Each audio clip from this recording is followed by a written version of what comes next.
Hello. On the 25th of January of this year, I was lucky enough to host a wonderful event in Bristol as part of the Slapstick Festival, which I've been regularly doing now for a number of years. I was hosting an event to celebrate the 50th anniversary of the Goodies, and they were all there. Graham, Tim, Bill. It was a sold out event, sold out way in advance, and I think we could have probably sold 5 times as many tickets. And on that night, Graham, Tim, and Bill were in fantastic form. Earlier that day, I'd already done an event with Tim, which was an event remembering at last the 1948 show, and we had some of the clips. Something I think that is sometimes forgotten about Tim is just what a remarkable physical comedian he could be. And at last, the 1948 show, I think, has some real high points. And Tim was in great form. We talked about Marty Feldman a great deal as well. And then that night, there was a lovely sense of excitement beforehand in that audience. There was a countdown to the episode which had been voted best episode of the Goodies by an audience that had been corralled by the BBC. And what is rather delightful, I won't give it away in case you don't know what was voted number one, was that it's actually an episode that Graham, Tim, and Bill don't think is in any way their best episode. And then they had to sit in that theatre and watch the entirety of that episode with various moments of tutting and humming and harring. But it was a delightful night, and I think one of the things as well, every time that I've been lucky enough to do an event with any of the Goodies, you always can sense not merely the tangible excitement that is in a room and with that audience, but also the fact that people are sitting there and thinking all the time, oh, how wonderful it has been to have Graham, Tim, and Bill with us in our lives, how important work like the Goodies was for many of us when we were growing up, and sometimes for those of us who may not have been having the greatest time at school or whatever it was. The fact that there was going to be an episode of the Goodies that week really meant something, and the fact that we could then go up to our room and read the Goodies book of criminal records, or the Goodies file, or the Goodies disaster movie, or any of those other things, those were wonderful, wonderful and important things.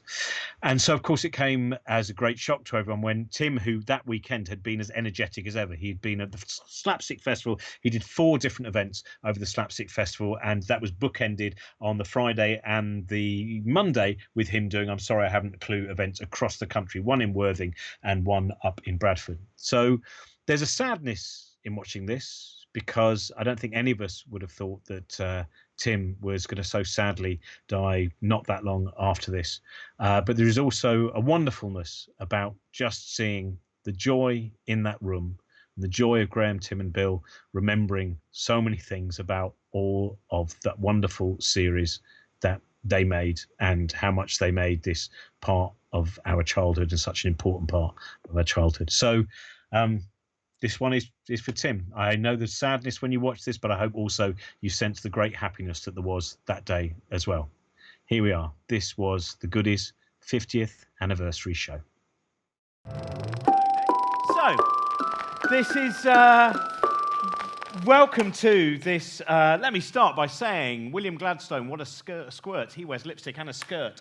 Some of you will recognise that from the Goodies file, Graham Garden poem. Tonight is a celebration of the Goodies. 50 years ago, when it all began, there have been over 600 votes in terms of what is the public's favourite Goodies episode, and it's being announced on BBC Online tonight. In fact, it may well be now, but don't look yet, otherwise it ruins the surprise. And it's been an absolute joy. For me, the excitement, I'm sure some of you have had the memory of when you would hear the Goodies theme tune and you knew it was about to start, and that feeling in your stomach. I remember watching the one which was all about the election, with the great moment with the 2 secretaries crying, "Don't cry for me, Margentina." I recorded that on a little. My dad brought a tape recorder back, and it was me next to the speaker of the television just recording that. And all it is a recording of an 11-year-old boy laughing. That's all it is. An absolute joy. So we're going to get started straight away, and we're going to have the what was number 5 in the audience vote. So let's have a look at what got to number 5 in the audience's favourite Goodies episode ever. Here we are.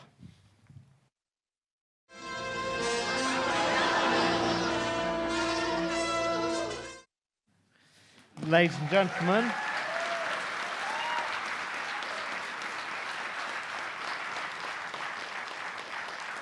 And now to discuss that, please welcome to the stage Bill, Tim, and Graham, the Goodies.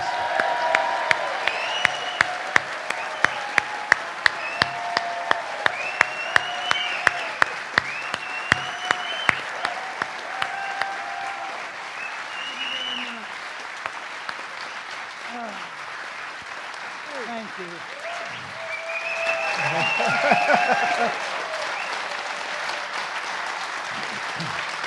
But we're old now. We're really, really old. Oh, is that what they play? This is your last chance. Oh, the old buggers. We'll give them a clap. Well, this was. I asked lots of friends who love your work, kind of what questions they had for you, and I asked Al Murray what he would like to know about you, and he said, you know, again, such a huge fan of the Goodies, and he said, did you ever have any sense of longevity when you're making, you know, the fact that now, you know, that episode there is 45 years old, people laugh in the audience, the joy and the delight. When you're actually in the middle of making something, do you ever think about? Well, some of the jokes in that were already 45 years old. I thought it was good for another 45, yeah. No, you don't. You think, will I get away with it next week, basically? Yes. But pay a huge compliment to the guy who directed us, Jim Franklin. All that silent film stuff was brilliantly done, because in those days you didn't have what you have nowadays to be able to I mean, that's one of those pieces of material that you can be proud of, and even if people are not necessarily falling about, you still think that was very clever, you know, and it's nice to think you've done something which people like, I think. It's a pity the BBC doesn't. Well, this is, I mean, again, that amount of love when that clip was shown, and your love of the movies, that's something here that we see. I mean, there's so many beautiful ideas. And in the actual episode, you have, you know, there was Fellini, as far as I remember. There was, in fact, I had a question from Ian Rankin for you, Graham, who wanted to know, have you seen Bring Me the Head of Alfredo Garcia? Yes, I have. Yeah. It's Warren Oates' greatest movie. Yes, very good. So What I love was Buster Keaton making a note of her idea of the building collapsing on it. Excellent. when you were putting that episode together, because there is so much wonderful kind of homage and all of those influences, and who you also wanted to kind of mock. You know, someone was writing about the fact they feel that your Ken Russell pastiche is so close to Ken Russell, it could have been Ken Russell. You know. Oh, that's easy. Yeah. Is that a compliment? No,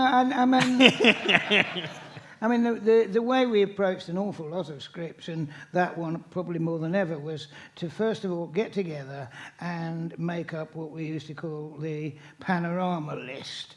And what this meant was any subject that we thought that's current, now, so it's going to be fairly topical, doesn't have to be very topical, but we've always wanted to send that up or something like that. And so it's very unexciting, that first step, It's just hard work, yeah. Well, that pressure, because that was from 1975, so you've been going 5 years, and to an outside observer, it would seem that it was very early, you caught the public imagination very quickly, that once the goodies began, the excitement, that's, again, I don't know how you feel about that from when it began. I like the way you're crawling here. Yeah, really. yeah. I learnt it worked on the last session we did, Tim, so I was hoping there'd be a reward. Absolutely true. But it was nerve-wracking to start with, wasn't it? To start with, people didn't know the characters, and so it took a little time to get off. It's always the same.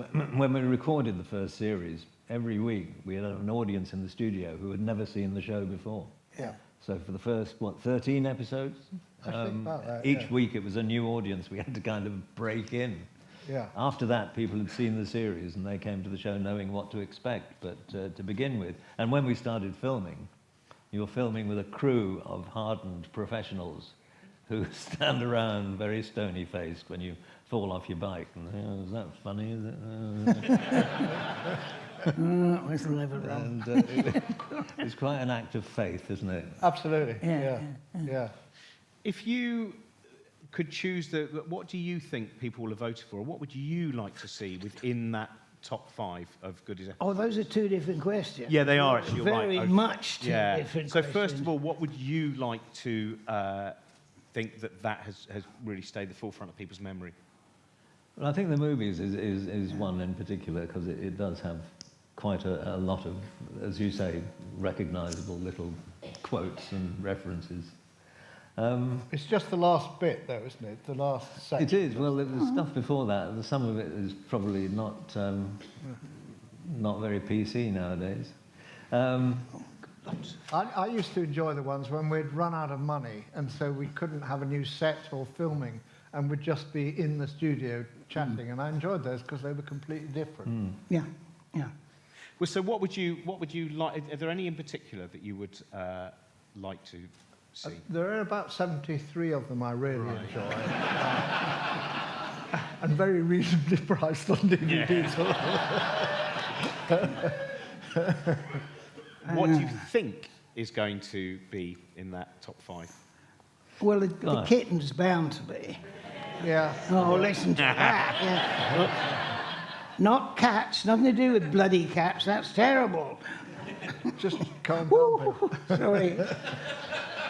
There are certain ones that people have images of what's happening, and Kitten Kong is certainly one of them. Yeah.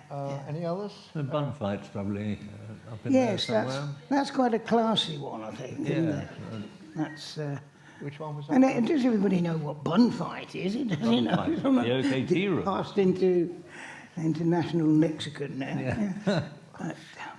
You mentioned Kitten Kong, and I know quite a few people asked how many takes did it get to get that shot, that falling kitten shot, to get that right and get that angle, which of course then is in the opening credits, and it's. We didn't do menial things like that. We had a little man who did that for us. Yeah. A little man to tip over your kittens, right? The kitten wrangler. Here comes. He's worked with Kitten Kong and various other animals. Yeah. I think if you remember in the same sort of sequence, there's a shot where the cat comes up through the dome of St. Paul's. And the problem was it always came up with its back to camera. There are several shots of a hand coming up and turning it round.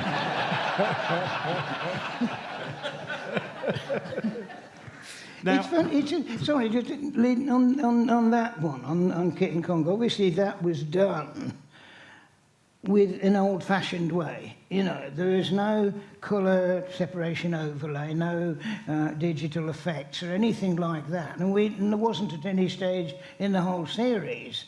And I think, personally, feel quite proud of the fact that we were still working in the old language, because I find a lot of today's shows, well, I go to a movie and it's all visual effects.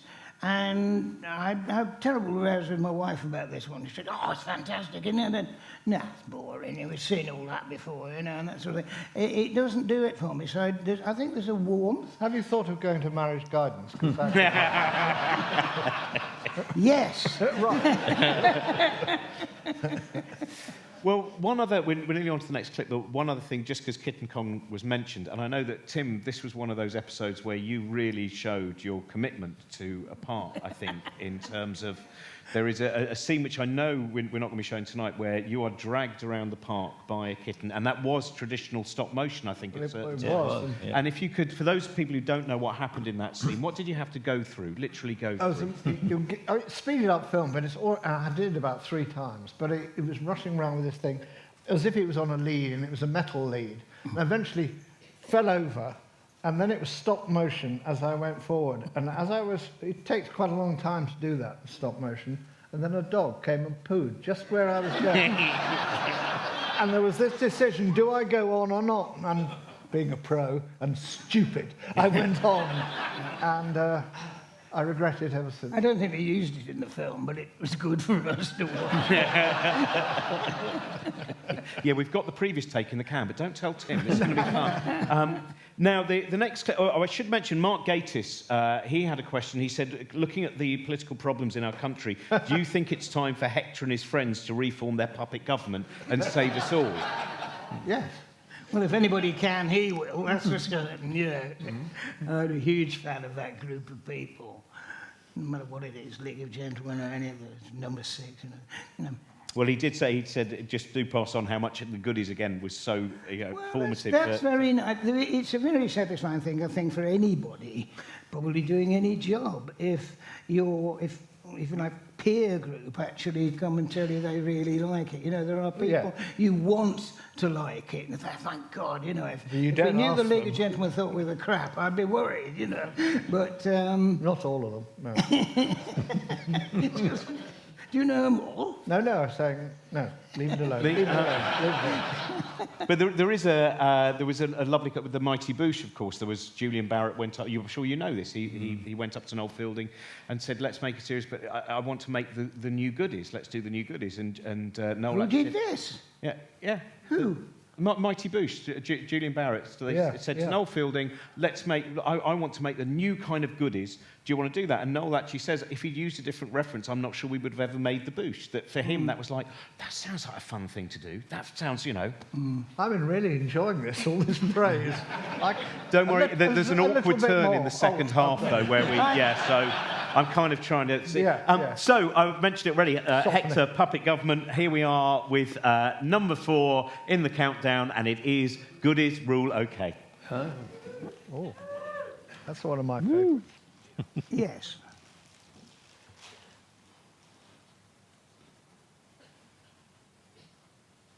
Why that question?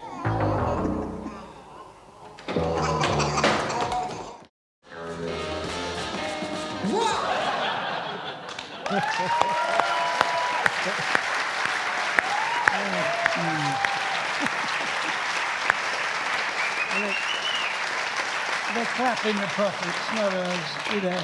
I haven't actually seen that since we did it. So Really? No, I don't watch us all day, every day. One of the things that brings back very much to us is how much pain and suffering the people helping us were, because that, you know, the dogs that size don't just move, you can't blow them along. So they built sort of ramps in there and things to grab hold of and so on and so on. And I think there was something like 10, 15 people in there. I can't remember exactly, but it was a lot, wasn't it? Swearing away, I remember. Yeah, exactly. Now, we had another programme called Sparkly Pegs. I don't think it'll be in this one, but that had us bouncing around the world in tubes, in test tubes, not test tubes. Toothpaste tubes. What? Toothpaste tubes. Yeah. Words are going. Toothpaste tubes, that's right. And you can hear us because there was a sort of frame inside them to keep them steady, because if there isn't, they're going to go all over the place. And as we bounced along on these things, it would go like that. And basically it went, shit, fuck. The thing is, you couldn't actually see who was in them. And No. if could have been Bill ever anybody. finds out Could that have Tim been and I anyone. weren't actually doing it.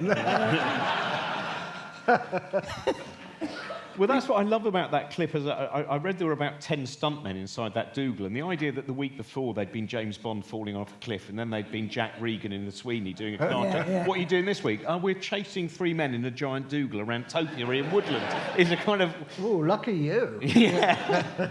Well, I can imagine, you know, when you did leave the BBC, the props department must have been terrified, because you must have been 50% of what was being... Well, no, go on. They weren't... No, I've interrupted you. No, it's fine. No, I was going to say, far from being terrified, I think they can genuinely say, I don't think we've got any of our props departments or special effects departments, people from that era, but they used to really like it. They really not. We used a planning meeting and a couple of days before each filming, and we'd make a point of explaining how we thought everything should be done. You know, not because we thought better. We thought it was like a challenge, didn't it? You know, well, you could do that, and the props guy was, the special effects guy was saying, oh, they've got a better idea than that. I was saying, oh, all right, you do that, you know. And I met 1 or 2 people after the whole thing, probably, who have said, we used to love working on that show. Actually, that's one of the reasons that we left eventually, because they kept putting them off because they were required for other programmes, and they kept saying, we'll do it next year, next year, next year. And because they were absolutely brilliant. And in those days, the BBC had these specialist departments, wardrobe, special effects, and all of those. And so they couldn't be in several places at once. Did that become part of the challenge? I mean, that idea of going, do you think we can get this built? Because there must have been a certain point after perhaps series 1 where you went, well, hang on, it turns out more things are possible than we'd first imagined. How far can we take this? What can we build? What can we create? I think that's true. And what Bill was saying, that if you put an idea to them, they felt they had to do a better one, and they did do a better one. Yeah, they want to put us in our place. You know? No, we always knew there was a way of doing it. And you say, pull it on a wire, and they'd say, well, no, we can put a little motor inside it and make it work, you know. Yeah. But yeah, we got more ambitious. We set scenes on the moon and all sorts of things. You know, let's face it, you can understand it if you're a technical person, whether you're the cameraman or the sets or the costume or special effects or any of those things. That's going to be more exciting than filming bloody cooking shows, which is about all they seem to do these days. But imagine me a camera on a cooking show. And all you do is like that, and then like that, and then like that. It must be soul-destroying, and I mean that. It must be soul-destroying. But that would be a subject we'd do now, wouldn't it? Oh, yes, exactly. They'd all explode. Yeah, exactly, yes. Well, there's an idea. Noel Fielding beat us to it, though. Oh, we did, didn't it? Yeah.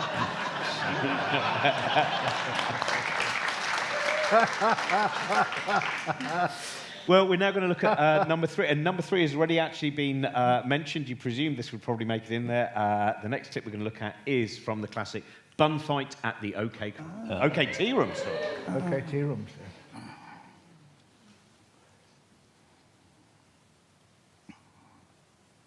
Number 3. Men called him Wild Bill Oddie, and his friend was Texas Tim.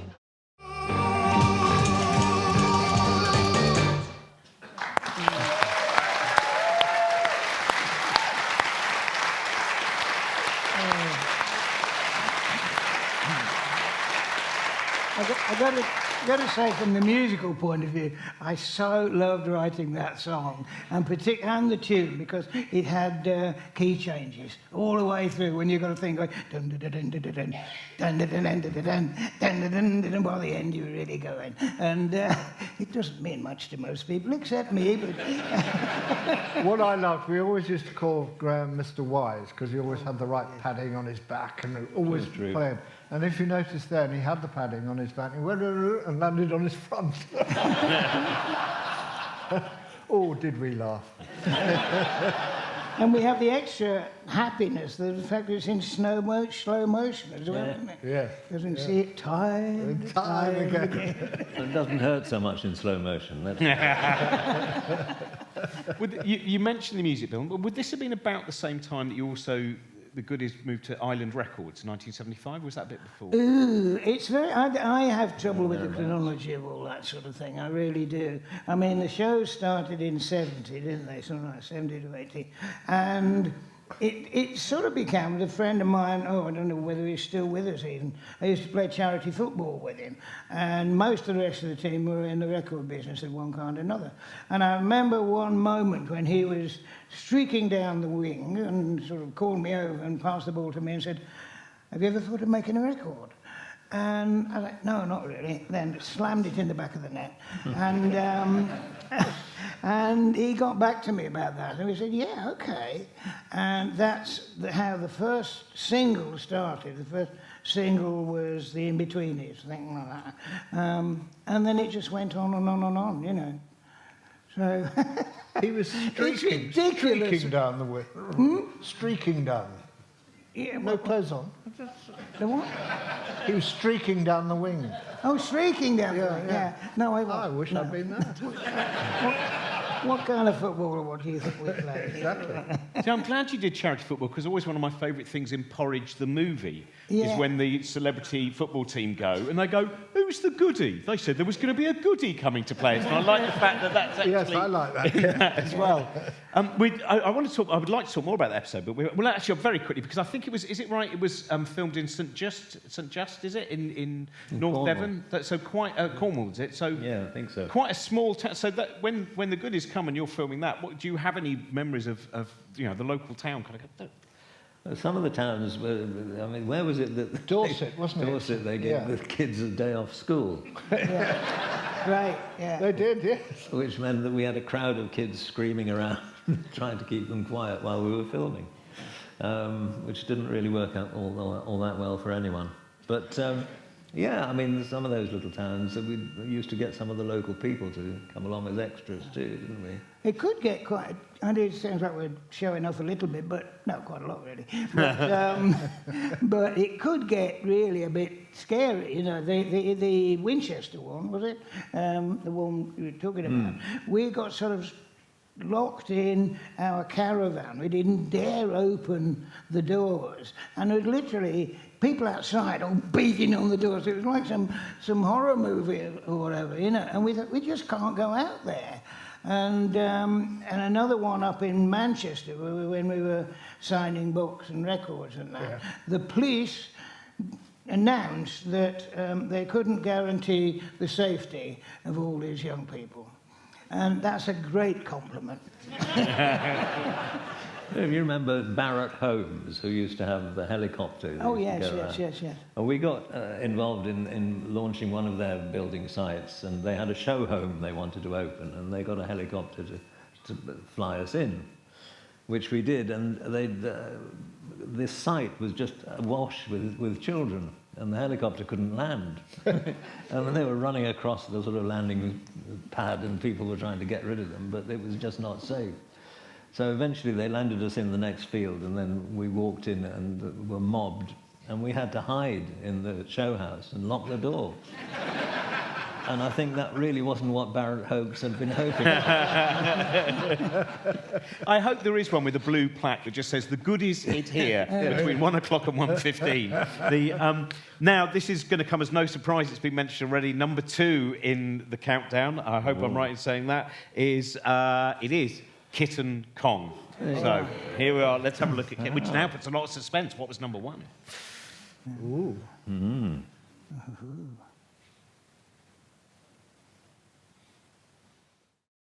BBC, London.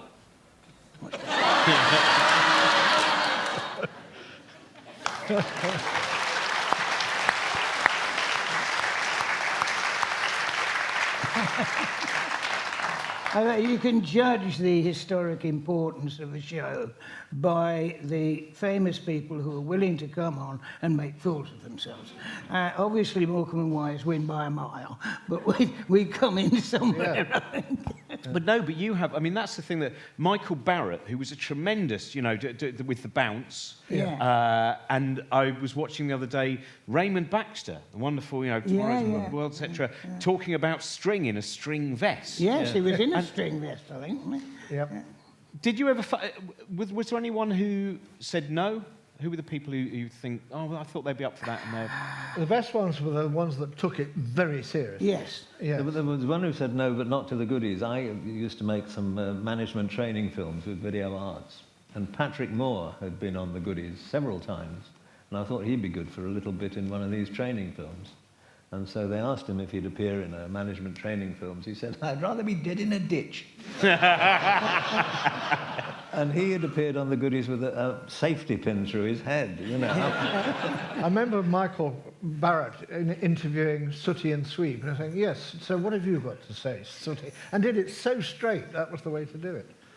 And you also had Tony Blackburn, of course, was a regular joke. And We couldn't keep him off, frankly. I mean, But and he seems to love it. I've seen him talk about it, and he did. you know, it We was did. wonderful to be talked about, wonderful to be mocked, and then finally, that is one of the most beautiful of all your slow motion scenes. The slow motion eventual assassination of Tony Blackburn, I think, is tremendously touching. He genuinely regarded it as something he wanted to do. You know, it was sorry, Tim. We did a promotion last year for the very reasonably priced Goodies DVDs, and we were talking about him. I said, actually, he was very sporting and very good. Little did I know he was in the audience. Suddenly there he was, so phew. But he was sporting. Yeah.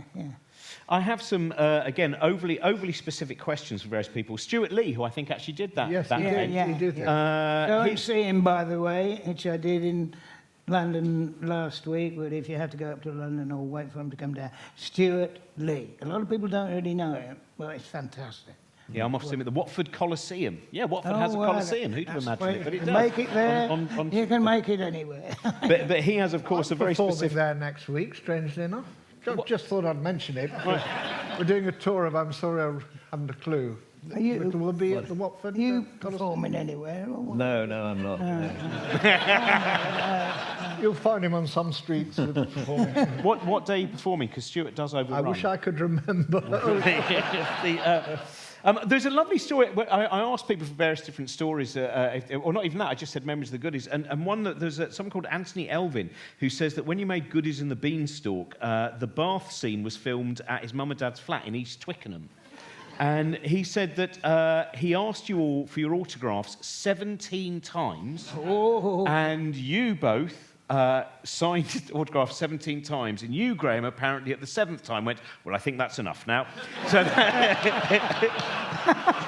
like that story. We're going to remember that one, yeah. Now we're... there were, I have to say, some lovely... There was Kevin Eldon, who is a huge fan. Hopefully you're aware of Kevin, what a wonderful comedy actor and comedian generally. And he just wanted... He said, could you preface my question with this? Hello, Goodies. I was always a big fan of the show. Thanks very much for so many great laughs and happy memories. And then he put this out. I hope that's not too cheesy. It's just the 13-year-old me would be so thrilled to ask them a question. And Kevin is wonderful and worked a lot with Stuart as well. And his question is, when you were riding the 3-seater bicycle, how much of a safety risk was posed by the ever-present danger of your enormous flares getting caught in the chain? There was any danger you can think of was entailed of riding that bike. It was awful, wasn't it? It had no free wheel for a start off, so that if it went, it caught you on the ankles. We were in the local hospitals quite a lot. It was a horrible machine. So you must have loved the tramdom, as we call it. We hated it. Well, fortunately, in fact, before we go to number one, we've got one more clip, which is, Tim, you were talking earlier on about the joy when, in fact, the budget had almost run out. Yeah. And you would go, right, this one has to be pretty much all set in the Goody studio. So this is from an episode called The End. So let's have a look at this. And this is just... appropriate, isn't it? Yeah.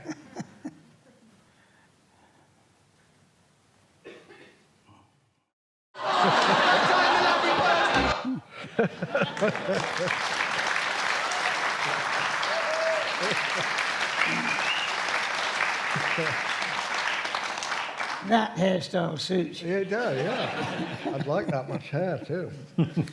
Now, I think so many of these... 1975, from what we're seeing tonight and from people who voted, that seems to be, for a lot of people, the year of the really episodes that have stayed with them. Is there any? Can you think why that might have been, that particular series? I think it might have been because it had become a whole thing. We were doing the records, and therefore our profile was pretty high, you know. And let's face it, it takes, excuse me, audiences quite a while to build up, really. And we had all those other things going, and I think that we moved up the ladder a little. And I think we'd got the hang of it by then. Really? Never, no. Before we move on to what has got to number one, something that Milton Jones wanted to ask is, did you realise that you were a role model for a certain sort of child? And I think it's probably true of people that, you know, when the Goodies was on, it was a moment of, you know, sometimes, especially for, you know, kids with sometimes a weirder sense of humour, even though it was mainstream, but it was a really important part of the week. And there are a lot of, I mean, every comedian that I asked, it was an important part of them becoming comedians. This was watching the Goodies. So it's our fault. It's your fault. Every time that you look at the parlour state of 21st century television, remember, you created that. What I find so depressing is very old men come up to me and say, I used to be allowed to stay up to watch it. It is, I'm going to be sentimental, as it were, as well as the various very enthusiastic fans who watched it always, the people, usually one person would come up and say, can I thank you for really making my childhood bearable, you know. And there's one or two that say made it bloody awful, but there's some awful. But basically, it's a genuine thanks, you know, and that's great. That it's got to be, you know, a bit mean if you don't get moved by that sort of thing. Don't make me cry. I'll write you a letter, don't worry. Thank you. So, can I ask, what do you think then? So we've reached what has got to number one slot. You've seen a few that were in the top 5. What's left? 69 episodes, Have you isn't got it? a guess? Which do you think? Well, what haven't we had? Goodies Rule we've had. Have we had Animals Goodies and Rule? moon Yeah. bunnies and... What does anyone else? What do you think it's going to? Eki thump, Oh, yes. Well, eki thump, aye. here we are. Voted for the number one goodies episode is Kung Fu Capers, and we are now going to watch it in its entirety. Then we'll take some questions from you as well. So, ladies and gentlemen, currently the public's favourite goodies episode, Kung Fu Capers. Oh.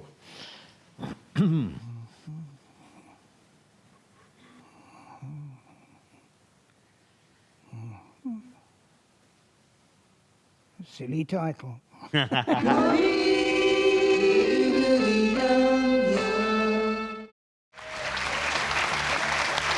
of the best. Oh, yeah.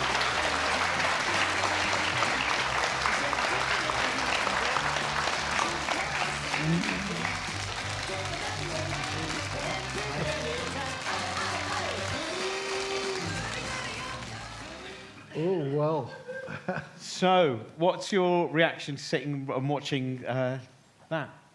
The public aren't always right.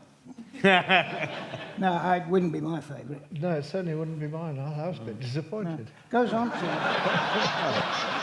That brings us to the end. I told you there was a twist, Tim, didn't I? This is true. I'd like a recount. Well, you did. There was one point, Bill, where I did hear you say, "Oh, thank heavens that bit's over," and that, you know, which was the boxing scene. Yes. Those. Well, that's not very PC these days. And if ever I find out who that was...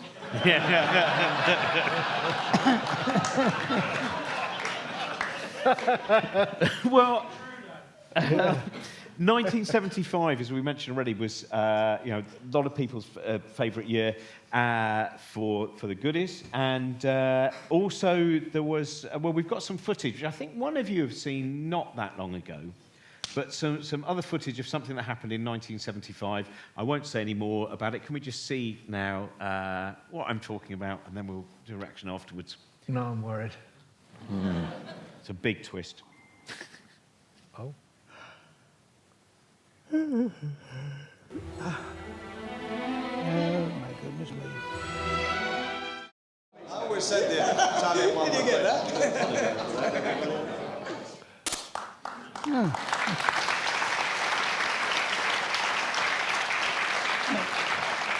That was pretty weird. Yeah, well, the thing that saddens me most is I had all that hair and I was quite thin. You do look like... I wish I hadn't seen that. I really do. Honestly. I told you, Chris. Anyway, so the... but you look wonderfully like 3 loose hipsters there, I think. And the... It's really worrying, that was. All the people we used to make fun of seemed to be there. And it was us. Oh, dear. Anyway, so the Steve Merchant event will begin in... No, the... this is... But you also mentioned there that Jim Franklin going on. And can you just say a little bit about his importance in terms of the process of the show and the creative? He was a fantastic film editor, basically, to begin with. And he started off, the first series we did, he was in charge of editing the film and putting all the film sequences together. He later then went on to produce the whole show and was meticulous in making what we wrote on the script into the pictures that, you know, you see on the screen, and he would do storyboards, and every shot was worked out. There was an incredible amount of planning in advance. We talked about the meeting round the table with all the departments, and Jim was sort of in charge of all that. was quite an expensive show to make, but it would have been a lot more expensive if it was made the way people assumed we made it, which was just to go out and make it up as we went along. He was absolutely vital to the success of it to begin with there, yeah. What people forget is it originally went out at 10 o'clock at night. It was, quite late on. Then it was on BBC Two in what became not the 9 o'clock news slot, which was probably our best, wasn't it? Yeah. But we owe an enormous amount to him, absolutely incredible amount. We've got a little bit of time left for audience questions. I'll give you a warm-up question. I've got one from Eric Idle, which is specifically for Tim and Bill. You both auditioned me in January 1963 for the Pembroke Smoker. Do you ever regret putting me in it and giving me my first big break? Yes. Yes. Yes. I remember that because he did it with a couple of school friends, didn't he? Yeah, and the school friends, they couldn't stop themselves laughing all the time. Tim and I were sitting there, okay, go on, do your show. And these two, I can't remember what the sketch was, but they were talking to one another. And it's like people are telling a joke, and they find it funny as well. So these two were like that. Anyway, we go, and then we came in, and they're giggling. And Eric said, he said, listen, I want you to know that's nothing to do with me, that's them. And it's when they all went out and we had to make a decision, I think we were double-tracked, really. We both instantly said, I like the quiet bloke, get rid of those two.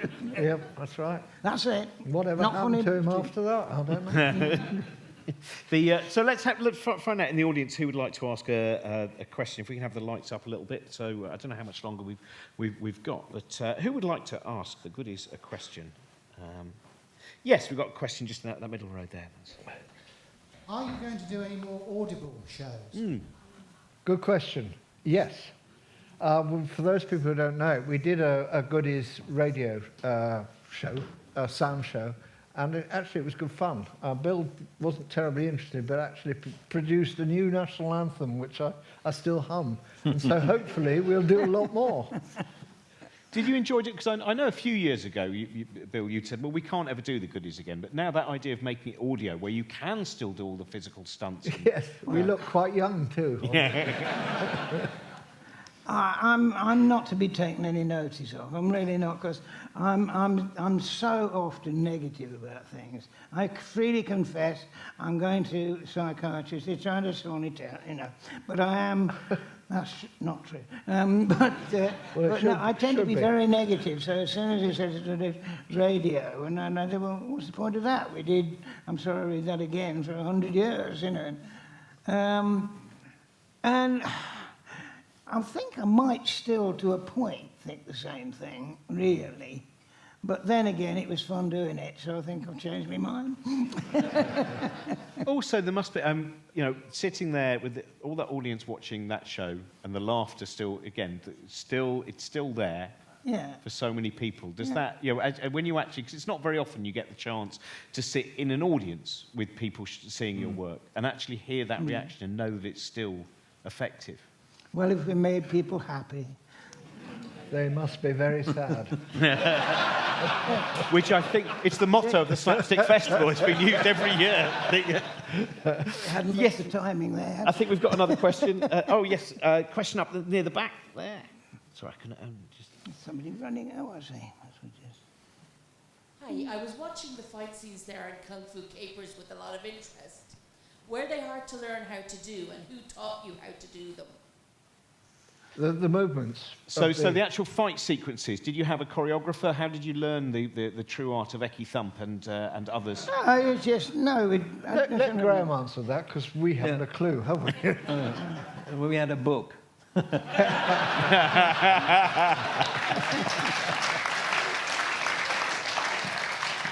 book of people in these strange shapes, and we just tried to copy it, really, with no idea what we were doing at all.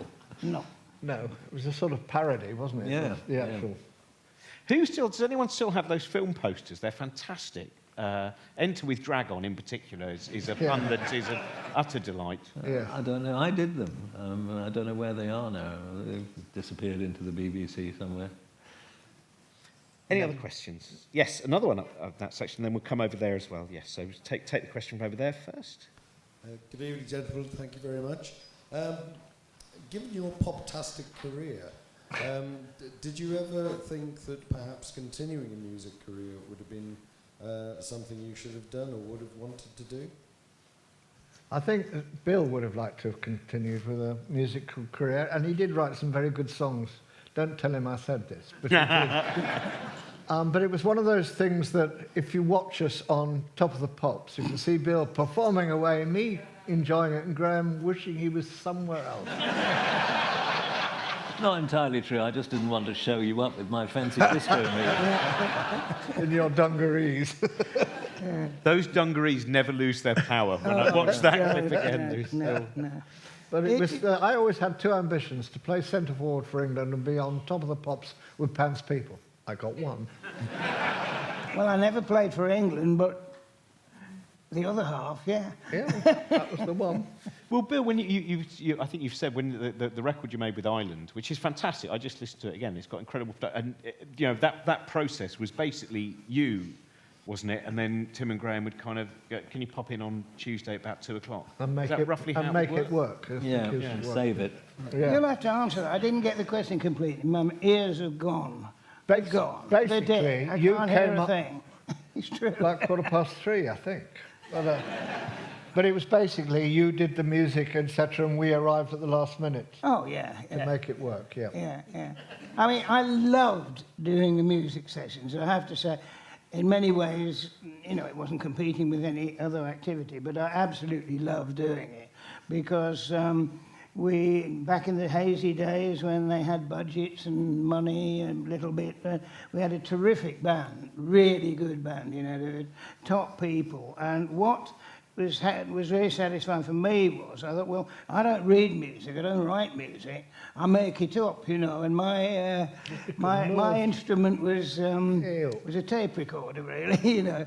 And I thought, I won't get the respect from proper professional musicians, but that simply wasn't true. They really enjoyed it and, you know, added their own things, and it was great. So I was locked up doing the equivalent of half a dozen albums, you know. We did some recording at Abbey Road, didn't we? I did indeed, yes. Stuart Lee's obviously overly specific question. He just wanted to know, Bill, who's your favourite British jazz musician? Oh my God. I don't listen to much jazz these days. It's a terrible thing to say, and, you know, the MU will be on to me and say, you used to support us.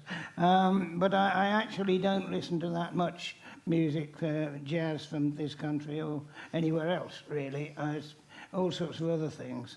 It's more to be esoteric, world music and country and western and all sorts of things, but not a lot of jazz. Right. And we've got a question up there, I think we had in the corner. Right. Can you sing Goody Goody Yum Yum? Goody. What was that about? Can we sing Goody Goody Yum Yum? Can we sing it? Yeah, so jazz improvised version. Here we go. Goodies. Goody Goody Yum Yum.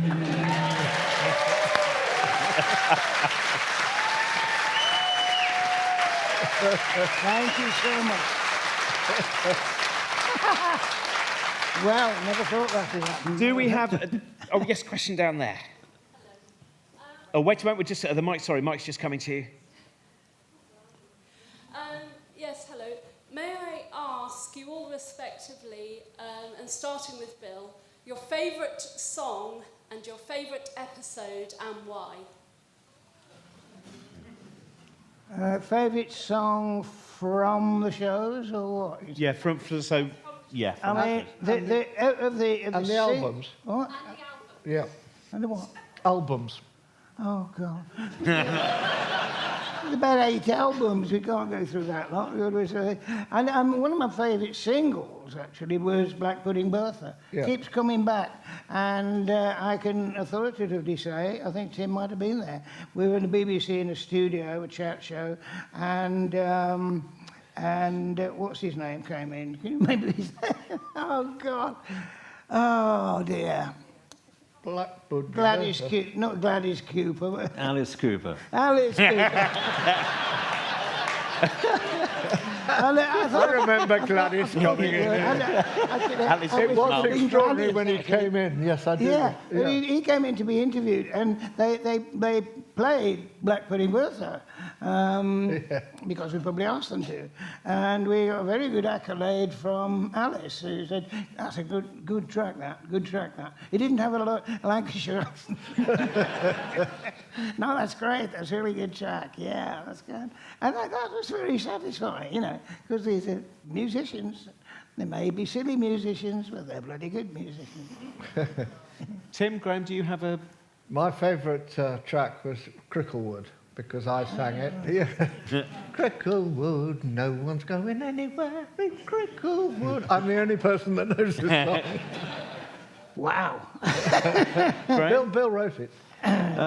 I think one of my favourite episodes was Bun Fight. There's a lot of nice stuff in it. Yeah. And it's also got one of my favourite songs, which is Working the Line. Yay! Yeah. There's a lot in that show, isn't there? Yeah. As you said, there's 2 full songs, one a narrative, one and that, and there's several little sequences during it. I can't remember why, I was looking at it last night. But the bit of the gambling with the toast and everything. Oh, yeah. Yeah, and that's a lovely little sequence. I think Keaton would have been proud of it. Chaplin wouldn't have been, no. Do we have... I think we've got time for one more question, hopefully. Right. We've got one down there? Or yes, just if you... and then the blue shirt. No. Sorry, I've got to say, do you think it's time to re-release the Sick Man Blues? Sick Man Blues, yes, I enjoyed that one. I did. We're not... Do you remember Sick Man Blues, Bill? What? Do I what? Do I know it? No, do you remember it? Of course I bloody do. I got the answer Actually, there's always a little history with these things, and this was what I'm sorry we did again. I've been churning out 2 songs a week for about 10 years, as far as I could tell. And then in rehearsal, I said, I've got this thing, all I need is a blues from the piano and maybe the guitar. And I did this Sick Man Blues, and I think there really was a feeling of, we can't put that out.